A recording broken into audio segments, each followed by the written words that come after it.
Good morning, dear students. Myself Parjinder Kaur, vocational mistress, Sarkari Senior Secondary School, Ratol. ਬੇਟਾ 10+1 vocational import and export management trade ਦੇ ਅਸੀਂ export management ਵਿਸ਼ੇ ਦੇ topic start ਕੀਤੇ ਆ। ਪਹਿਲਾ ਟੌਪਿਕ ਅਸੀਂ ਕਵਰ ਕਰ ਚੁੱਕੇ ਹਾਂ, ਐਕਸਪੋਰਟ ਮੈਨੇਜਮੈਂਟ ਜਾਂ ਨਿਰਯਾਤ ਤੋਂ ਤੁਹਾਡਾ ਕੀ ਭਾਵ ਹੈ ਅਤੇ ਇਸ ਦੀ ਮਹੱਤਤਾ ਬਾਰੇ ਜਾਣਕਾਰੀ ਦਿਓ।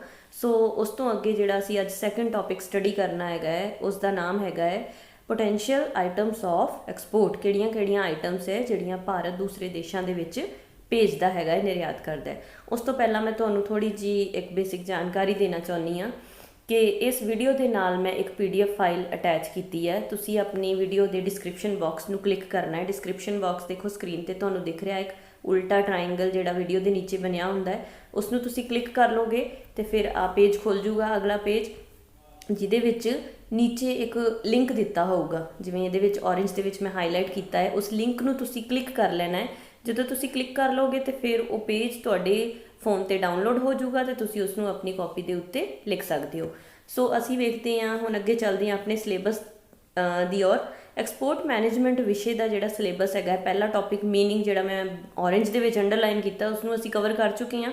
ਉਸ ਤੋਂ ਅਗਲਾ ਉਹਦੇ ਨਾਲ ਹੀ ਰਿਲੇਟਡ ਟੌਪਿਕ ਹੈ ਪੋਟੈਂਸ਼ੀਅਲ ਆਈਟਮਸ ਆਫ ਐਕਸਪੋਰਟ, ਜਿਹੜਾ ਕਿ ਅਸੀਂ ਅੱਜ ਕਰਨਾ ਹੈ। ਸੋ ਅਸੀਂ ਅੱਜ ਆਪਣਾ ਟੌਪਿਕ ਸਟਾਰਟ ਕਰਦੇ ਹਾਂ। ਭਾਰਤ ਵੱਲੋਂ ਨਿਰਯਾਤ ਹੋਣ ਵਾਲੀਆਂ ਵਸਤੂਆਂ ਕਿਹੜੀਆਂ ਹੈਗੀਆਂ? ਪੋਟੈਂਸ਼ੀਅਲ ਆਈਟਮਸ ਆਫ ਐਕਸਪੋਰਟ, ਉਹ ਕਿਹੜੀਆਂ ਵਸਤੂਆਂ ਹੈ ਜਿਹੜੀਆਂ ਭਾਰਤ ਦੂਸਰੇ ਦੇਸ਼ਾਂ ਦੇ ਵਿੱਚ ਭੇਜਦਾ ਹੈਗਾ ਹੈ। ਸੋ ਕਈ ਆਈਟਮਸ ਤੁਸੀਂ ਇਹਦੇ ਵਿੱਚ ਜਦੋਂ ਮੈਂ ਤੁਹਾਨੂੰ ਇਹ ਲੈਸਨ ਕਰਾਉਂਗੀ ਤੁਸੀਂ ਵੇਖੋਗੇ ਕਿ ਸਾਨੂੰ ਤਾਂ ਪਤਾ ਹੀ ਨਹੀਂ ਸੀ ਕਿ ਸਾਡੇ ਦੇਸ਼ 'ਚ ਇਸ ਚੀਜ਼ ਦੀ ਪੈਦਾਵਾਰ ਜ਼ਿਆਦਾ ਹੁੰਦੀ ਹੈ ਅਤੇ ਸਾਡਾ ਦੇਸ਼ ਇੰਨੀ ਮਾਤਰਾ ਦੇ ਵਿੱਚ ਇਸ ਚੀਜ਼ ਨੂੰ ਨਿਰਯਾਤ ਕਰਦਾ ਹੈ। ਸੋ ਠੀਕ ਹੈ, ਕਈ ਵਾਰੀ ਕੀ ਹੁੰਦਾ ਹੈ, ਸਾਡੇ ਦੇਸ਼ ਦੇ ਵਿੱਚ ਜਿਹੜੀ ਚੀਜ਼ ਦੀ ਪੈਦਾਵਾਰ ਜ਼ਿਆਦਾ ਹੁੰਦੀ ਹੈ, ਸਾਡਾ ਦੇਸ਼ ਉਸ ਚੀਜ਼ ਨੂੰ ਕੰਜ਼ਿਊਮ ਨਹੀਂ ਕਰਦਾ। ਠੀਕ ਹੈ, ਸੋ ਉਸ ਚੀਜ਼ ਨੂੰ ਅਸੀਂ ਦੂਸਰੇ ਦੇਸ਼ਾਂ ਦੇ ਵਿੱਚ ਭੇਜਦੇ ਨੇ। ਸੋ ਉਹ ਆਈਟਮਸ ਵੀ ਇਹਦੇ ਅੰਡਰ ਆਉਣਗੀਆਂ। ਅਸੀਂ ਪਹਿਲੀ ਆਈਟਮ ਬਾਰੇ ਸਟੱਡੀ ਕਰਨ ਲੱਗੇ ਹਾਂ। ਸਭ ਤੋਂ ਪਹਿਲੀ ਆਈਟਮ ਜਿਹੜੀ ਅਸੀਂ ਐਕਸਪੋਰਟ ਕਰਦੇ ਹਾਂ ਉਹ ਹੈਗੀ ਹੈ ਪਟਸਨ, ਜਿਸ ਨੂੰ ਅਸੀਂ ਇੰਗਲਿਸ਼ ਦੇ ਵਿੱਚ ਜੂਟ ਕਹਿੰਦੇ ਹਾਂ। ਤੁਸੀਂ ਹਰ ਇੱਕ ਆਈਟਮ ਬਾਰੇ ਦੋ ਤਿੰਨ ਇੰਪੋਰਟੈਂਟ ਗੱਲਾਂ ਮੈਂ ਹਾਈਲਾਈਟ ਕਰਕੇ ਜਿਹੜੀਆਂ ਲਿਖੀਆਂ ਹੈ ਪ੍ਰੈਜੈਂਟੇਸ਼ਨ ਦੇ ਵਿੱਚ, ਤੁਸੀਂ ਇਹਨਾਂ ਨੂੰ ਯਾਦ ਰੱਖਣਾ ਹੈ ਤਾਂ ਕਿ ਤੁਸੀਂ ਜਦੋਂ ਫਾਈਨਲ ਐਗਜ਼ਾਮ ਦੇ ਵਿੱਚ ਆਪਣਾ ਆਨਸਰ ਅਟੈਂਪਟ ਕਰੋ ਅਤੇ ਤੁਹਾਨੂੰ ਇਹ ਗੱਲਾਂ ਯਾਦ ਹੋਣ ਅਤੇ ਤੁਸੀਂ ਈਜ਼ੀਲੀ ਆਪਣਾ ਆਨਸਰ ਅਟੈਂਪਟ ਕਰ ਸਕੋ। ਪਟਸਨ ਬਾਰੇ ਪਹਿਲੀ ਇੰਪੋਰਟੈਂਟ ਗੱਲ ਜਿਹੜੀ ਹੈ ਉਹ ਹੈਗੀ ਹੈ ਕਿ ਭਾਰਤ ਦਾ ਪਟਸਨ ਦੀ ਨਿਰਯਾਤ ਦੇ ਵਿੱਚ ਪਹਿਲਾ ਸਥਾਨ ਹੈ। ਦੁਨੀਆ ਦੇ ਵਿੱਚ ਜਿੰਨਾ ਵੀ ਪਟਸਨ ਐਕਸਪੋਰਟ ਕੀਤਾ ਜਾਂਦਾ ਹੈ, ਸਭ ਤੋਂ ਜ਼ਿਆਦਾ ਐਕਸਪੋਰਟ ਹੈ ਭਾਰਤ ਤੋਂ ਹੀ ਹੁੰਦਾ ਹੈ।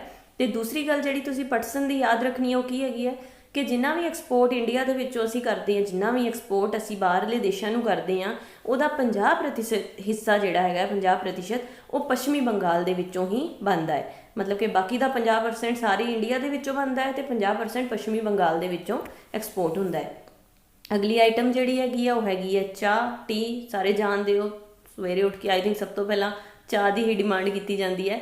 ਚਾਹ ਬਾਰੇ ਅਸੀਂ ਕੁਝ ਗੱਲਾਂ ਯਾਦ ਰੱਖਣੀਆਂ ਹੈ ਕਿ ਇੰਡੀਆ ਦਾ ਪੂਰੇ ਵਰਲਡ ਦੇ ਵਿੱਚ ਚਾਹ ਦੇ ਵਿੱਚ ਦੂਸਰਾ ਸਥਾਨ ਹੈ। ਠੀਕ ਹੈ, ਸੈਕਿੰਡ ਨੰਬਰ ਦਾ ਐਕਸਪੋਰਟਰ ਹੈਗਾ ਹੈ ਇੰਡੀਆ।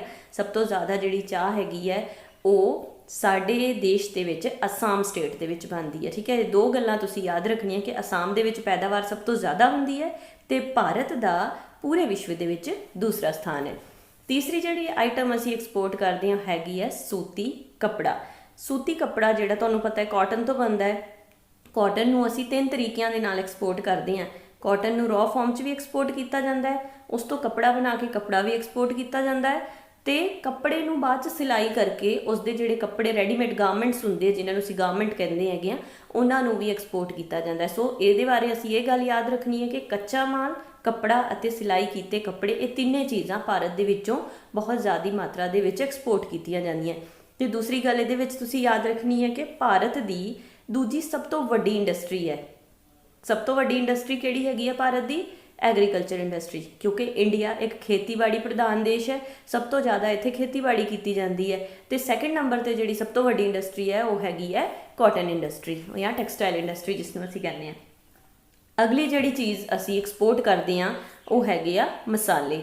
ਇੰਡੀਅਨਸ ਵੈਸੇ ਵੀ ਸਭ ਤੋਂ ਜ਼ਿਆਦਾ ਮਸਾਲੇਦਾਰ ਖਾਣਾ ਪਸੰਦ ਕਰਦੇ ਆ, ਤੜਕਾ ਵਗੈਰਾ ਲਗਾ ਕੇ ਸਾਰਿਆਂ ਨੂੰ ਬਹੁਤ ਚੀਜ਼ਾਂ ਵਧੀਆ ਲੱਗਦੀਆਂ ਇਸ ਤਰੀਕੇ ਦੇ ਨਾਲ। ਅਤੇ ਇੰਡੀਆ ਦੇ ਵਿੱਚ ਮਸਾਲਿਆਂ ਦੀ ਪੈਦਾਵਾਰ ਵੀ ਬਹੁਤ ਜ਼ਿਆਦਾ ਹੁੰਦੀ ਹੈ। ਸੋ ਮਸਾਲੇ ਵੀ ਸਾਡੇ ਦੇਸ਼ ਦੇ ਵਿੱਚੋਂ ਦੂਸਰੇ ਦੇਸ਼ਾਂ ਦੇ ਵਿੱਚ ਭੇਜੇ ਜਾਂਦੇ ਆ। ਮਸਾਲਿਆਂ ਦੀ ਫੋਰਨ ਕੰਟਰੀਜ਼ ਦੇ ਵਿੱਚ ਵੀ ਬਹੁਤ ਜ਼ਿਆਦਾ ਡਿਮਾਂਡ ਹੈ।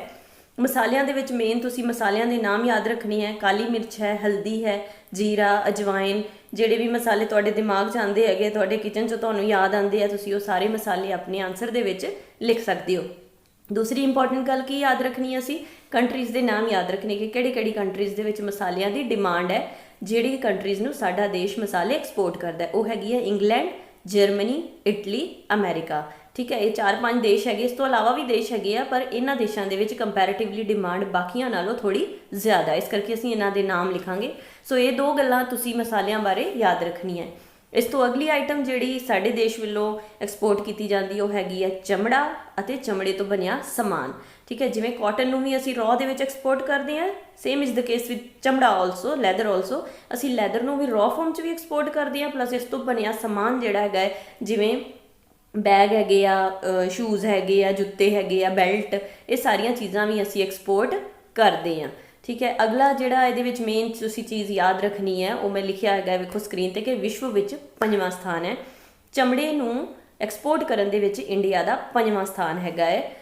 इस तो अगली जिहड़ी आइटम असीं एक्सपोर्ट करदे हैगी है तंबाकू। Although it is a very dangerous substance, सानू ये कंज्यूम नहीं करना चाहिए। वेखो मैं नोट भी तुहानू इसे करके लिखा है कि तंबाकू का सेवन सेहत लई हानिकारक है। ठीक है, तुसीं इस दे विच जिहड़ी चीज़ याद रखनी है वो की है कि मुख ग्राहक किहड़े आ तंबाकू दे? इंग्लैंड, जापान, रूस ते नेपाल। नेपाल साडा गुआंढी देश है, तुहानू वैसे याद रह जाना चाहिए। तो इस तो नाल बाकी जिहड़े 3 देश है उन्होंने भी तुसीं नाम याद रखने हैं।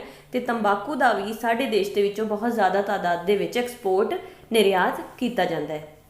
अगली जिहड़ी आइटम असी फॉरेन कंट्रीज़ नूं एक्सपोर्ट करते हैगी है कॉफ़ी। चाह कॉफ़ी बारे हर एक किसी नूं पता होंदा है। ठीक है, की चीज़ हैगी है, ड्रिंक्स हैगी आ। तो इंडिया दे विच जिहड़ी कॉफ़ी की प्रोडक्शन है वो सब तो ज़्यादा दक्षिणी भारत दे विच साउथ इंडिया दे विच कीती जाती है। तो साउथ इंडिया दे विच भी साउथ इंडिया बहुत सारिया स्टेट्स आंदियां, केरला, तमिलनाडु, ठीक है, करनाटक। तो इन्हां सारिया स्टेट्स के विचों जिहड़ी करनाटक स्टेट हैगी, करनाटक दे विच 60% हिस्सा जिहड़ा कॉफ़ी का एक्सपोर्ट का 60% हिस्सा करनाटक तो ही किया जाता है। ठीक है, सो सब तो ज़्यादा पैदावार तो सब तो ज़्यादा एक्सपोर्ट करनाटक के विचों किया जाता है। अगली जिहड़ी आइटम असी एक्सपोर्ट करते हैं हैगी है डायमंड्स। हुण तुसीं सारे हैरान होवोगे कि मैडम डायमंड्स भी असी एक्सपोर्ट करते हैं, मतलब साडे देश के विचों डायमंड्स की भी कह लो कि निर्यात किया जाता है डायमंड्स का। तो हाँ जी बेटा, ये बिल्कुल सही गल है। विश्व के विच इंडिया का दूसरा स्थान हैगा है। ठीक है, सैकेंड नंबर पर जिहड़ा डायमंड्स का एक्सपोर्टर सब तो वड्डा विश्व के विच हैगा वो इंडिया ही है। तो सब तो ज़्यादा डायमंड जिहड़े इंडिया के विच आंध्र प्रदेश स्टेट हैगी जिहड़ी ਉਹਦੀ गोलकांडा जगह है, ਉਹਦੇ ਵਿੱਚੋਂ ਉੱਥੋਂ डायमंड्स की खोज की जाती है। ਹੁਣ डायमंड्स का पॉइंट लिखण वेले तुसीं किहड़ी गल याद रखनी है कि ये नहीं लिखना कि डायमंड्स का निर्माण किया जाता है, तुसीं ये लिखना है कि डायमंड्स की खोज की जाती है। खोज ते निर्माण दे विच फर्क हुंदा है। खोज असीं उस चीज़ की करते हैं जिहड़ी ऑलरेडी साडी धरती ते प्रेजेंट हुंदी है, ऑलरेडी साडे कोलों मौजूद हुंदी है। तो हीरे असीं बनांदे नहीं आ, असीं उन्हां दी खोज करते हैं। सो इस पॉइंट नूं लिखण वेले तुसीं इस चीज़ का भी ध्यान रखना है। अगली चीज़ जिहड़ी असी फॉरेन कंट्रीज़ दे विच एक्सपोर्ट करते हैं हैगी आ काजू। ड्राई फ्रूट का एक मतलब ड्राई फ्रूट्स दे विच आउंदे आ, बादाम हो गए जिवें काजू।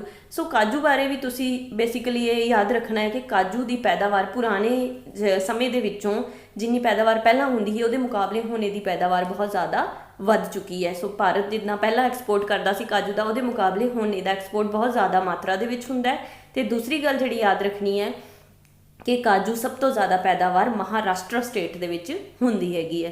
ठीक है, सो काजू भी साडे देश दे विचों बहुत ज़्यादा मात्रा विच एक्सपोर्ट किया जाता है। तो लास्ट जिहड़ी item the most important item जिहड़ी हैगी साडे देश दे विचों जिहदी बहुत ज़्यादा मात्रा दे विच एक्सपोर्टिंग हुंदी है वो हैगी है हैंडीक्राफ्ट गुड्स या हथ कला का समान। हथ मीनस तुहानूं पता है, हथ मीनस तुहाडे हैंड्स, जिन्हां नाल बनिया समान जिहड़ा हैगा वो बहुत उसकी बहुत ज़्यादा डिमांड है फॉरेन कंट्रीज़ दे विच। ते वो बनांदे कौन है? लघु ते कुटीर उद्योग। लघु ते कुटीर उद्योग बारे मेरे ख्याल नाल तुसीं पुरानियां क्लासिस दे विच भी 9th 10th भी SST च पढ़िया होगा। तो फरदर अगे भी तुहानूं असीं GFC दे विच इस टॉपिक बारे होर डिटेल दे विच पढ़ावांगे। तो ये वो उद्योग हुंदे आ छोटे छोटे पिंडां दे लैवल ते उद्योग स्थापित कीते हुंदे आ।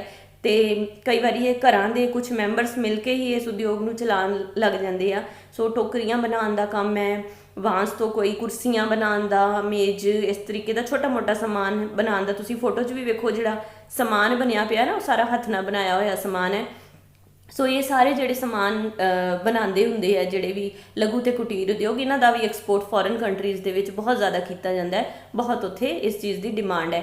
तो तुसीं कुछ आइटम्स याद रख लैणियां जिवें दरियां, ਟੋਕਰੀਆਂ ਬਾਂਸ ਆਦि ਤੋਂ ਬਣਿਆ ਹੋਇਆ ਸਮਾਨ, ਇਸ ਚੀਜ਼ ਨੂੰ ਅਸੀਂ ਫੋਰਨ ਕੰਟਰੀਜ਼ ਦੇ ਵਿੱਚ ਭੇਜਦੇ ਹਾਂ। ਸੋ ਅੱਜ ਦਾ ਇਹ ਟੌਪਿਕ ਸਾਡਾ, ਜਿੰਨੀਆਂ ਵੀ ਆਈਟਮ ਸੀਗੀਆਂ ਸਾਰੀਆਂ ਮੈਂ ਤੁਹਾਨੂੰ 1 ਬਾਈ 1 ਦੱਸਤੀਆਂ ਅਤੇ ਟੌਪਿਕ ਆਪਣਾ ਅੱਜ ਦਾ ਕੰਪਲੀਟ ਹੋ ਗਿਆ ਹੈ। ਇਹਦੇ ਵਿੱਚੋਂ ਜਿਹੜਾ ਪ੍ਰਸ਼ਨ ਬਣਦਾ ਹੈ ਉਹ ਹੈਗਾ ਕਿ ਭਾਰਤ ਵੱਲੋਂ ਨਿਰਯਾਤ ਕੀਤੀਆਂ ਜਾਣ ਵਾਲੀਆਂ ਵਸਤੂਆਂ ਦੇ ਬਾਰੇ ਜਾਣਕਾਰੀ ਦਿਓ ਕਿ ਕਿਹੜੀਆਂ-ਕਿਹੜੀਆਂ ਵਸਤੂਆਂ ਜਿਨ੍ਹਾਂ ਦਾ ਅਸੀਂ ਨਿਰਯਾਤ ਕਰਦੇ ਹਾਂ। ਸੋ ਤੁਸੀਂ ਉਸ ਦੇ ਬਾਰੇ ਡਿਟੇਲ 'ਚ ਸਟੱਡੀ ਕਰ ਲਈ ਹੈਗੀ ਹੈ। ਪਲੱਸ ਇਸ ਕੁਐਸਚਨ ਨੂੰ ਮੈਂ PDF ਫਾਈਲ ਦੇ ਵਿੱਚ, ਮਤਲਬ ਪੂਰੇ ਹੈਂਡ ਰਿਟਨ ਨੋਟਸ ਹੈਗੇ ਆ PDF ਫਾਈਲ ਦੇ ਵਿੱਚ, ਉਹ ਇਸ ਵੀਡੀਓ ਦੇ ਨਾਲ ਮੈਂ ਲਿੰਕ ਕਰ ਦਿੱਤੇ। ਤੁਸੀਂ ਉਸ ਨੂੰ ਡਿਸਕ੍ਰਿਪਸ਼ਨ ਬਾਕਸ 'ਚੋਂ ਜਾ ਕੇ ਓਪਨ ਕਰ ਲਓ ਅਤੇ ਉਸ ਨੂੰ ਤੁਸੀਂ ਆਪਣੀ ਕਾਪੀਜ਼ 'ਤੇ ਨੋਟ ਕਰ ਲਓ। ਅਤੇ ਅਗਲਾ ਟੌਪਿਕ ਜਿਹੜਾ ਅਸੀਂ ਇਸ ਤੋਂ ਬਾਅਦ ਸਟੱਡੀ ਕਰਾਂਗੇ that is foreign trade policy 2015-2020। So thank you so much.